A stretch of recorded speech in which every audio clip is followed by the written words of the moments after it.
Nadia Hay, bonjour. Bonjour. Bienvenue dans ce numéro du Café Politique. Allez-y, installez-vous. Merci de m'avoir invité. On va revenir sur votre parcours politique, évidemment, sur votre parcours personnel, ce qui vous a amené à la politique. Vous êtes depuis juin dernier député de la 11e circonscription des Yvelines, élu de la République En Marche. Vous êtes apparu dans le paysage politique dans la foulée de la campagne présidentielle et l'élection d'Emmanuel Macron. Dites-nous quel était avant votre rapport à la politique. Est-ce que vous étiez une simple citoyenne qui allait voter les jours d'élection ou alors vous étiez déjà particulièrement intéressée par l'actualité politique ? Alors j'étais effectivement une citoyenne, mais j'étais également une citoyenne particulièrement intéressée par la politique. C'est un sujet qui m'a toujours passionnée, même si effectivement je n'ai jamais eu d'engagement politique auparavant. J'étais une de ces citoyennes qui était déçue par la politique, donc qui s'est exercée depuis plusieurs années maintenant. Quel a été le déclic du coup qui vous a poussé à vous engager concrètement ? C'est le discours d'Emmanuel Macron qui a poussé à m'engager. En fait, c'est une personnalité politique que je suivais alors qu'il était encore ministre ouais. de l'économie, puisque mon activité professionnelle nous incitait effectivement à suivre l'actualité économique. Et donc, c'est un discours pour moi qui résonnait différemment et une vision déjà différente quand il était ministre. Et je me suis dit, je pense qu'il s'engagera et qu'il ira plus loin. Et s'il se présente aux élections présidentielles, et ben moi aussi j'y vais parce que c'est un discours qui sonne bien et il a appelé justement la société civile à s'engager, à aller plus loin parce qu'il avait besoin de renouveler les visages mais surtout les méthodes et donc j'y suis allée. Dans plusieurs articles de presse qui vous ont été consacrés à la suite de votre élection en juin 2017, on a pu lire et il y avait inscrit que vous votiez à gauche avant. Est-ce que c'est vrai ? Est-ce que vous votiez notamment pour le Parti Socialiste plutôt avant ? Il y a beaucoup de gens du Parti Socialiste qui ont rejoint En Marche. Est-ce que c'était votre cas à vous aussi ? Alors je suis effectivement quelqu'un dont l'action sociale est pour moi importante et j'ai voté effectivement à gauche. Je vous avouerai aussi que j'ai déjà pour des élections locales voté à droite. Vous collez très bien finalement au prototype, on va dire En Marche, droite, gauche. Le prototype d'En Marche, c'est ce qui constitue l'ADN d'En Marche. Et je pense qu'on a dépassé ce clivage droite-gauche.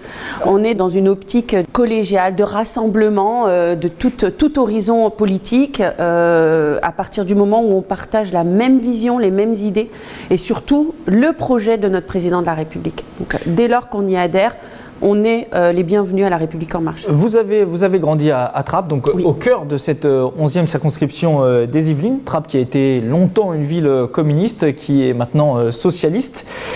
Quel était aussi le rapport à la politique quand vous étiez plus jeune au sein de la famille ? Est-ce que c'était un sujet, la politique, ou alors vous aviez une famille qui était plutôt apolitique ou une famille engagée politiquement ? Est-ce qu'on parlait de politique à table, par exemple ?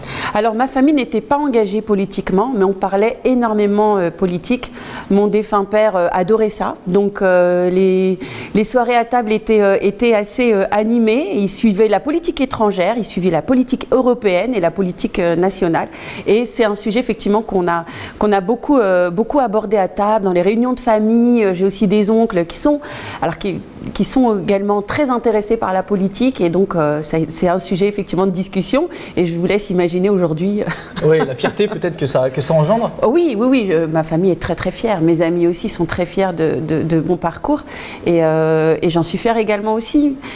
Maintenant, c'est pas tout d'être fier. Je pense qu'il faut être humble et là, il faut être dans l'action. Il faut travailler pour ce territoire si particulier, très, très convoité, cette 11e circonscription. On se rappelle, il y avait tout de même Benoît Hamon, candidat PS à la présidentielle, ancien député sortant. Le maire d'Elancourt aussi, Jean-Michel Fourgousse, ancien député de cette 11e circonscription, et une campagne un peu, on va dire, assez offensive de ces opposants politiques qui vous ont reproché de ne pas être connus, de ne pas connaître le terrain, les problèmes du territoire. Est-ce que tout ça, c'est un faux procès selon vous ? Ou alors est-ce que vous reconnaissez, ils vous ont reproché aussi de surfer énormément sur cette vague Emmanuel Macron. Est-ce que c'est un faux procès selon vous ? Ou alors vous reconnaissez que sans l'élection d'Emmanuel Macron, vous ne seriez probablement pas là aujourd'hui ? C'est une question à laquelle, malheureusement, on ne pourra pas apporter d'affirmation très juste, parce qu'on part beaucoup sur des suppositions. En tout cas, il y a une chose qui est certaine, c'est que j'ai été face à notamment 2 principaux candidats. C'était quand même une campagne exactement, dont l'un, pour le dernier, donc M. Benoît Hamon, qui a exercé 5 ans ici, on lui a beaucoup reproché son absence sur le territoire après son élection, alors que c'était une personnalité tout de même nationale, connue. Il a été ministre de l'Éducation nationale, donc et par ses engagements également, et à l'échelle nationale, il était extrêmement connu, mais dont les retombées finalement sur la 11e circonscription n'étaient que très peu visibles, voire inexistantes. Ensuite, on avait un second candidat, Jean-Michel Fourgousse, qui lui a eu 3 mandats passés sur la circonscription, la 11e, et on a vu pendant son mandat et même le bilan après ces 3 mandats, où finalement on a observé qu'un accroissement des inégalités au sein des territoires, et finalement une République qui, pendant toutes ces années-là, a commencé à reculer dans certains quartiers de la 11e circonscription. Donc il y a eu énormément de déceptions de la part de nos concitoyens, et vous l'avez dit, c'est une circonscription qui est très prisée parce que... Très regardée aussi médiatiquement. Très regardée médiatiquement, mais parce qu'elle est extrêmement intéressante. Elle est extrêmement intéressante par les difficultés qu'elle rencontre, et il y en a beaucoup, mais elle est également extrêmement intéressante par les richesses. Le développement économique. On est ici à Montigny-le-Bretonneux par exemple. Exactement, Montigny-le-Bretonneux, mais on parle aussi de la zone industrielle de Trappes, de la zone d'activité de Trappes, à Bois d'Arcy également une grande zone d'activité. Donc c'est une zone très, très dynamique d'un point de vue économique, mais dont les retombées sur la population, et notamment sur les populations la plus fragiles, on a un vrai sujet. Qui a du mal à se faire sentir. Qui a du mal à se faire sentir avec l'accroissement du taux de chômage qu'on a observé ces 5 dernières années, qui est aujourd'hui extrêmement important. Donc voilà, vraiment circonscription extrêmement intéressante où il y a beaucoup à faire.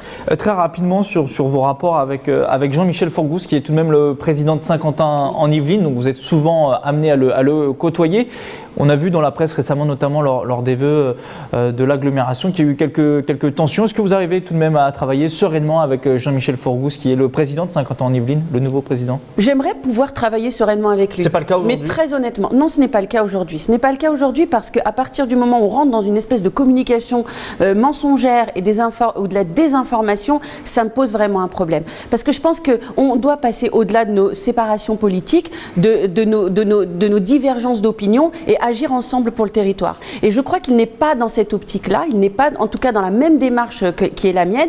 Je travaille énormément avec les autres maires, notamment parce qu'il ne faut pas oublier qu'il est également maire d'Elancourt. Je travaille beaucoup avec les autres maires des communes, des 6 autres communes, et je n'arrive pas à travailler avec lui. Donc c'est qu'il y a un vrai problème. Les habitants vont en pâtir, selon vous, sur le long terme? Ça pourrait bloquer des projets? Très honnêtement, j'espère pas. Je ne l'espère pas de tout mon cœur, parce qu'ils n'ont pas à pâtir de ces divergences politiques. Donc j'ai fait le premier pas pour demander un rendez-vous avec lui, dans lequel on va s'entretenir vraiment tous les deux, et se mettre d'accord sur une ligne de conduite. Et si je vois que la ligne de conduite ne tient pas, eh bien ce n'est pas grave, j'avancerai sans lui. C'est aussi clair que ça, je ne peux pas être plus clair. On va parler un petit peu de politique nationale, puisque au sein de l'Assemblée nationale, vous êtes membre de la commission des finances, vous êtes une ancienne banquière, donc la logique est respectée. J'ai envie de dire, qu'est-ce que vous répondez aux opposants politiques qui disent qu'Emmanuel Macron, c'est le président des riches? Vous êtes sur un territoire, vous le disiez, où il y a beaucoup de difficultés, à Trappes, à La Verrière notamment. Est-ce qu'on vous ressort aussi parfois cet argument? Est-ce que vous l'entendez, et que répondez-vous à cet argument-là? Moi, je dis que c'est un faux débat et c'est un faux procès. Président des riches, c'est un nom qu'on lui a donné, un titre qui a été donné par l'extrême gauche et par la gauche. Exactement. Donc c'est un surnom qui a été donné par l'opposition. Et donc à partir de là, je n'ai pas à commenter ce terme-là, qui pour moi ne tient pas la route. Sur le territoire, sur le terrain, on vous en parle pas? Absolument pas. On me demande d'expliquer pourquoi la hausse de la CSG sur les retraités qui n'ont pas de compensation par rapport à la taxe d'habitation. On me demande d'expliquer quelle est notre action en matière de politique de la ville. On me demande d'expliquer vraiment nos actions très concrètes sur le terrain. Beaucoup comprennent que pour redynamiser un petit peu notre économie, ça passe par une bonne santé de nos entreprises, eh bien il faut alléger la fiscalité. Pour effectivement investir dans l'économie, il faut alléger la fiscalité sur le capital. Tout ça part d'une logique très claire et une ligne de conduite qui était connue à l'avance, et pour autant qui a permis à notre président d'être élu. Je voulais vous parler aussi de votre engagement pour les droits des femmes. C'est un sujet qui vous intéresse énormément. Aujourd'hui, il y a quelqu'un qui porte ce message en France, c'est Marlène Schiappa, la secrétaire d'État. Comment vous regardez son parcours politique? Beaucoup la critiquent, d'autres beaucoup jugent son action très, très positive pour les droits des femmes. Est-ce que vous suivez plus attentivement son parcours à elle? Est-ce que c'est peut-être un modèle pour vous aussi politique, Marlène Schiappa? Déjà, quand on parle de Marlène Schiappa, on parle d'une personne qui est extrêmement engagée sur le sujet. Elle le porte avec conviction parce qu'elle le porte avec son cœur. Et ça, à partir du moment où on parle avec son cœur, chez moi, ça suscite l'admiration. Parce qu'on n'est pas justement dans du discours préfabriqué, on n'est pas dans une vision qui serait celle qu'on aimerait avoir. C'est vraiment quelque chose de... Elle n'est pas dans de la politique pure et dure, elle dit ce qu'elle pense. Elle n'est pas dans la politique politicienne, elle dit ce qu'elle pense, elle a raison de dire ce qu'elle pense. Parfois, effectivement, il faut les dérapages qu'on peut avoir parce que justement, nous n'avons pas cette maîtrise politique qu'ont des très anciens politiciens. Mais moi, je dis à la limite, tant mieux, parce que ça veut vraiment dire qu'on est engagé, qu'on n'est pas dans le calcul, et ça, pour moi, ça mérite le respect. Dernière question d'actualité pour conclure cette émission. Il y a un livre qui a fait récemment la une de l'actualité, qui a fait aussi parfois polémique, c'est La Communauté, ce livre qui retrace un peu l'histoire de ces dernières décennies de Trappes, la ville qui fait partie de votre circonscription, écrit par Raphaël Baquet et Ariane Chemin, deux journalistes du Monde. Est-ce que vous l'avez lu déjà en tant que député de la circonscription, et qu'est-ce que vous en avez pensé selon vous? Est-ce que ça retrace la ville que vous connaissez, l'histoire de la ville que vous connaissez vous? Alors j'ai lu effectivement le livre d'Ariel Chemin et de Raphaël Baquet qui pour moi met l'accent sur vraiment qui a deux aspects. On montre effectivement la solidarité qui existe dans la ville de Trappes, tous ces beaux aspects, vraiment ce qui fait la richesse de cette ville-là. Et toutes ces stars aussi qui se sont fait connaître dans le monde entier presque. Au-delà même de ces stars, moi je pense que c'est une âme qu'on est en train de décrire, et l'âme de Trappes elle existe. Vous savez, moi j'ai quitté Trappes à 27 ans, j'ai habité 10 ans à Paris, je suis revenue m'installer dans les Yvelines, mais Trappes c'est ma ville de cœur, je ne l'ai jamais quittée, toute ma vie est construite autour de cette ville et dans cette ville.